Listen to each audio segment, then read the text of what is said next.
Dan pada akhirnya Mada pun naik ke atas jembatan, lalu dia pun menjatuhkan dirinya di atas batu. Assalamualaikum warahmatullahi wabarakatuh. Terima kasih karena sudah datang di channel Ibu. Film horor yang akan Ibu review pada hari ini berjudul Kemah Terlarang. Kemah Terlarang ini sudah rilis di tahun 2024. Dan konon katanya kesurupan massal yang diceritakan di film ini benar-benar terjadi di daerah Bantul, Yogyakarta pada tahun 2016 yang lalu yang melibatkan satu sekolahan. Bagaimana kisah ini bisa terjadi? Ayo kita bahas setelah ini. Tahun 2023, terlihat ada dua orang pemuda yang sedang berjalan bersama-sama di lorong sebuah sekolahan. Pemuda yang pertama ini bernama Wahyu, dia adalah seorang penulis buku, dan pemuda yang kedua ini bernama Miko. Miko adalah narasumber yang menjadi saksi hidup kesurupan massal yang terjadi di sekolah itu di tahun 2016.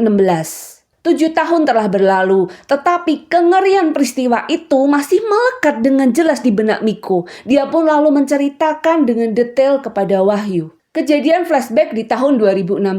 Di situ diperlihatkan ada dua orang sahabat yang bernama Rini dan juga Naila. Rini ini dari kecil mengidap penyakit asma. Jadi ketika dia melakukan kegiatan fisik yang berlebihan, dia akan mudah sesak nafas dan juga engap. Tetapi hari itu dia tampak sangat antusias mengikuti pelajaran olahraga karena beberapa hari lagi di sekolahnya akan diadakan kegiatan kemah tahunan dan rencananya kemah tahun itu akan diadakan di tengah hutan. Rini ini ingin memenangkan pertandingan-pertandingan yang nanti akan diselenggarakan di sana.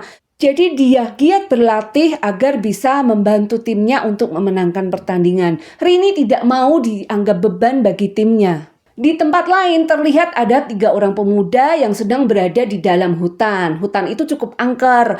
Kelihatan itu guys dari pendopo tua yang ada di tengah-tengah hutan. Tetapi 3 orang pemuda ini yang bernama Mas Heru sebagai pembina pramuka dan 2 orang lagi adalah Miko dan juga Chandra.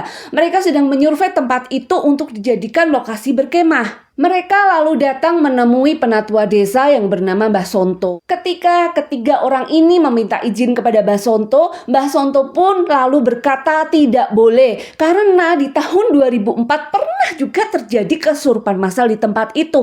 Sehingga oleh warga sekitar akhirnya tempat itu pun ditutup untuk umum. Tidak ada lagi yang pernah kemah di tempat itu sampai ketiga orang ini datang. Tetapi ketiga orang ini juga tidak patah semangat. Mereka terus merayu dan pada akhirnya si Mas Heru ini bilang kepada Mbah Sonto bahwa dia akan bertanggung jawab penuh atas keselamatan siswa-siswa yang nanti akan berkemah.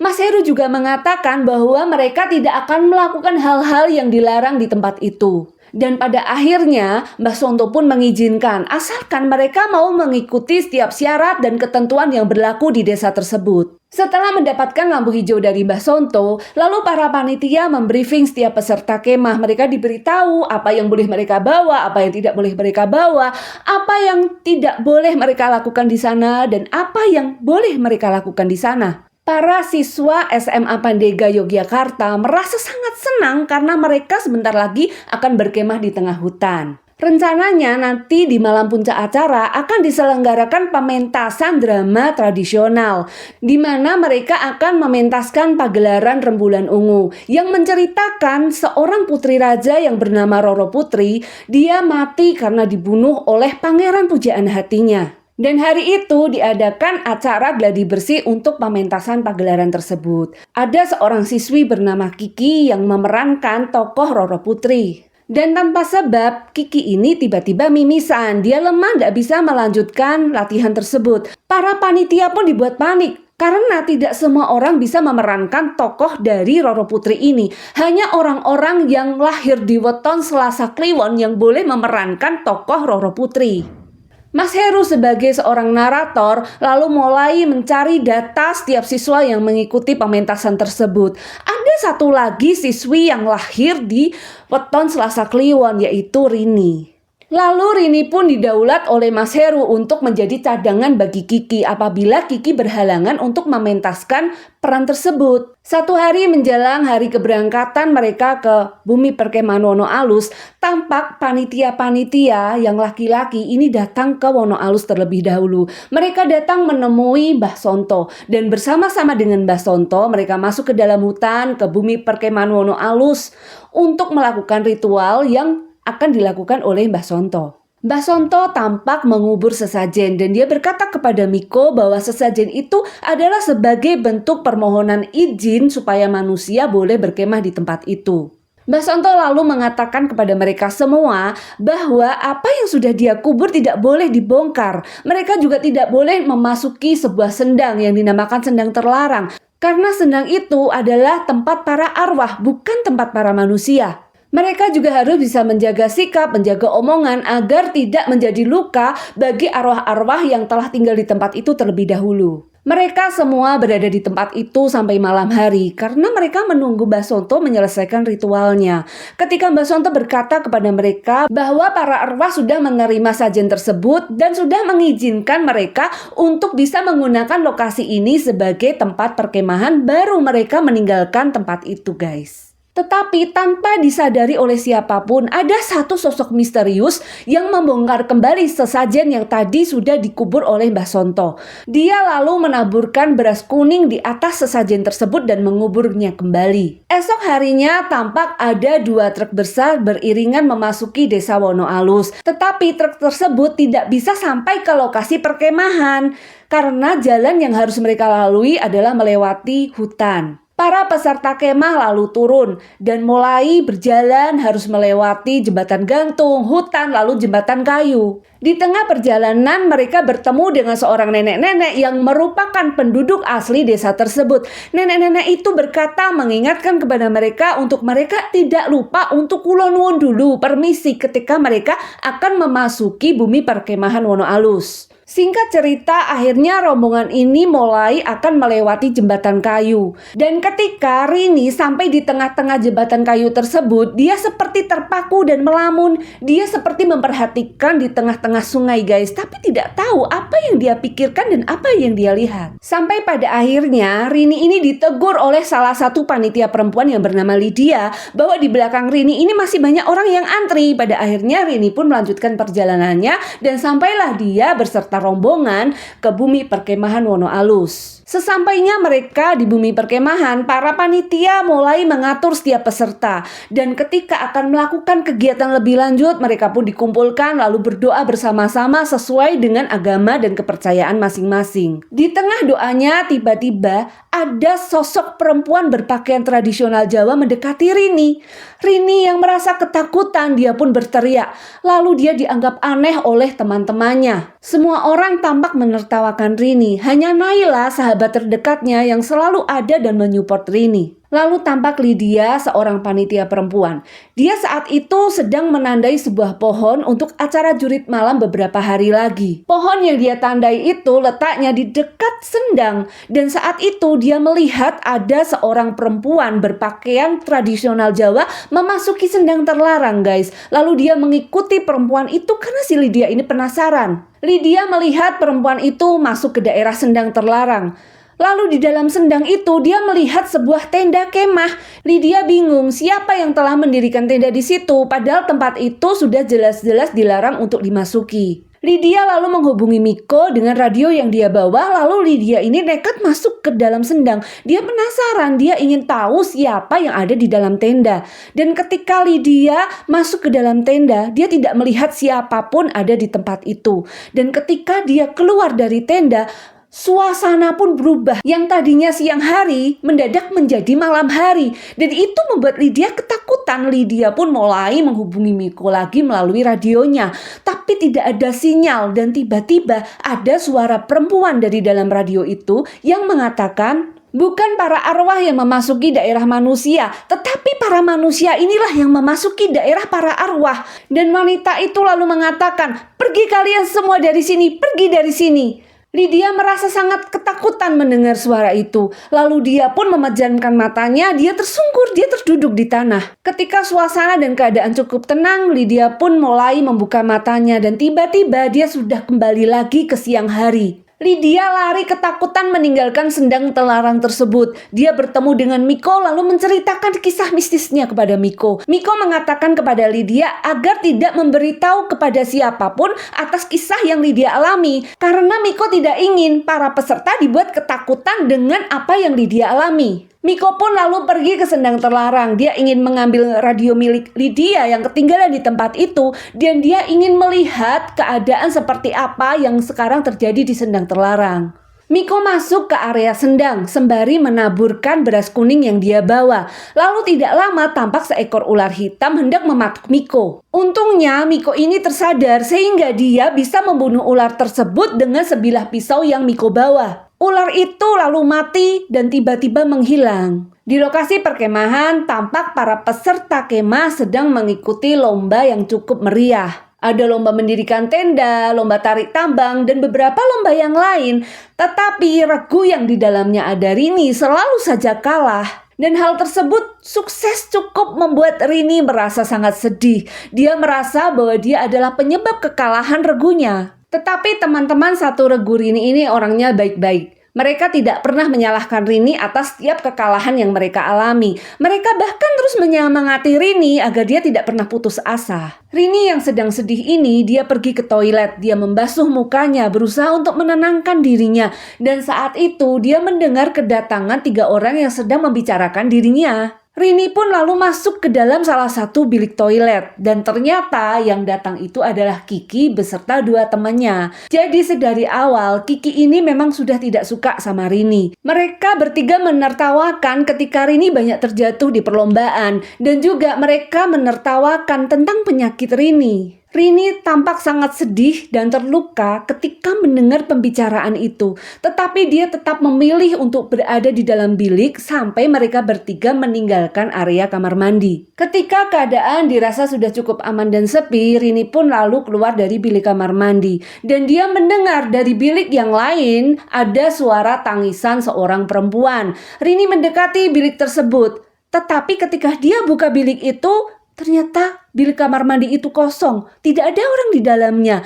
Lalu Rini pun ketakutan dan ketika dia hendak pergi meninggalkan area kamar mandi, dia melihat dari pantulan kaca yang ada di depannya ada seorang perempuan berpakaian tradisional Jawa. Dan ketika dia berbalik melihat ke belakang, tidak ada sosok apapun di tempat itu. Dan di saat itulah dia melihat ada sebuah cincin yang tergeletak di lantai depan kamar mandi. Entah apa yang ada di pikiran si Rini ini, bisa-bisanya loh diambil cincin itu guys. Padahal tempat itu kan angker, walaupun memang cincin itu bagus berwarna merah. Tetapi kan tempat itu angker, nggak mungkin ada orang yang mau mengambil cincin di tempat yang angker. Rini lalu benar-benar mengambil cincin itu. Dan ketika itu ada ular hitam yang mematuk tangan Rini, sehingga cincin itu dilepaskannya lagi. Dan barulah Rini ini lari terbirit-birit. Perlombaan fisik yang terakhir adalah perlombaan lari estafet. Dan saat itu Rini pun sudah sampai di lokasi. Dia akan menjadi peserta terakhir yang akan berlari membawa tongkat estafet menuju garis finish. Dan anehnya, Rini yang tadinya lemah, dia menjadi lebih kuat. Dia berhasil memenangkan lomba lari estafet. Rini dan teman-teman satu timnya merasa sangat senang dan bersuka cita. Mereka merayakan kemenangan tersebut. Ada satu panitia yang menjadi fotografer. Dia memfoto Rini saat Rini ini lari. Dan ketika foto itu dia perbesar, dia melihat ada sosok hantu perempuan yang berada di pundak kanan Rini. Panitia itu tentu merasa sangat kaget, tapi dia mengambil sikap untuk tidak mengatakan kepada siapapun untuk sementara waktu agar tidak terjadi kehebohan di tempat itu. Si pembina pramuka, Mas Heru, tampak baru saja datang sore harinya. Lalu Miko mendekatinya dan menceritakan tentang pengalaman mistis yang dialami oleh Lydia dan juga dirinya sendiri waktu mereka masuk ke dalam sendang terlarang. Mas Heru dan Miko lalu memasuki area sendang. Mereka melihat-lihat keadaan di sana. Dan tepat saat itu ada seorang panitia lain yang memanggil Miko untuk mendiskusikan tentang sesuatu hal. Akhirnya Miko pun meninggalkan Mas Heru sendirian di Sendang tersebut. Sepeninggal Miko, Mas Heru lalu mengeluarkan secari kertas yang berisi mantra. Mantra ini dia baca dengan bahasa Jawa yang sangat fasih. Dan saat itu Mas Heru pun muntah, guys. Scene pun berpindah. Tampak peserta kemah sedang mengikuti perlombaan semapur dan saat itu ada salah satu peserta yang bernama Mada. Dia berada di atas jembatan untuk memperagakan bendera semapur. Dan saat Mada akan memperagakan bendera semapur, tiba-tiba dia kerasukan setan. Di mana Mada ini tatapannya kosong, tangan dan tubuhnya bergerak sendiri mengikuti setan yang ada di dalam tubuh Mada memperagakan bendera semapur. Dan terbentuklah 3 kata yang sangat mengerikan, yaitu dendam, dan juga tangis. Mada yang masih dalam pengaruh setan ini, dia mulai bernyanyi dan menari dengan bahasa Jawa. Dan pada akhirnya Mada pun naik ke atas jembatan, lalu dia pun menjatuhkan dirinya di atas batu. Semua orang yang ada di sana berteriak-teriak, mereka lalu mendekati Mada, ingin menolong Mada. Tetapi saat itu juga Mada malah semakin kepalanya ke batu besar yang ada di sana, sehingga pun semakin banyak bercucuran dari kepala Mada. Mada lalu dibawa ke pendopo oleh teman-temannya. Dan di pendopo itu Heru lalu datang dan membaca kembali mantra yang ada di kertas yang Heru bawa. Tetapi bukannya pergi, setan yang ada di dalam tubuh Mada ini malah mengatakan kepada Heru bahwa dia tidak akan pernah menyembah manusia. Justru manusialah yang harusnya menyembah para setan ini. Mada masih berteriak-teriak dan terus meronta-ronta. Dia dipegangi oleh teman-temannya termasuk Rini. Dan saat itu Rini melihat sosok perempuan berpakaian adat Jawa. Pelan-pelan dia mendekati Rini. Tetapi tiba-tiba perempuan itu hilang. Rini pun mulai mencari-cari keberadaan perempuan itu. Lalu tiba-tiba Rini mendengar ada seorang perempuan mengatakan, "Goleki sapa, Nduk?" Suara itu terdengar sangat dekat dan ketika Rini melihat ke arah Mada, di dalam penglihatan Rini, Mada itu berubah menjadi perempuan itu, guys. Rini yang kaget dan ketakutan lalu pergi dari tempat itu. Dia memilih untuk masuk ke tenda seorang diri. Di dalam tenda pun Rini ini masih diteror sama hantu perempuan ini. Bayang-bayang hantu perempuan ini terus mendekati Rini sembari menari. Rini yang ketakutan masuk ke dalam sleeping bag berharap agar hantu itu cepat meninggalkan dia. Tetapi bukannya pergi, hantu ini malah berada satu sleeping bag sama Rini. Ketika sleeping bag ditutup sama hantu tersebut, Rini ini menjerit ketakutan. Ya gimana nggak ketakutan ya guys, ibu pun juga akan ketakutan kalau jadi Rini. Bayangin aja, satu sleeping bag sama hantu. Kembali ke pendopo, tampak Heru, Miko, dan teman-temannya berusaha untuk menyadarkan si Mada. Tetapi Mada ini bukannya sadar-sadar, dia malah terus meronta dan berteriak-teriak. Lalu tiba-tiba Kiki pun juga ikut kesurupan. Dia lalu menangis-nangis, guys. Kiki juga sama seperti Mada, dia berteriak-teriak. Sampai tidak lama kemudian tampak Rini masuk ke pendopo.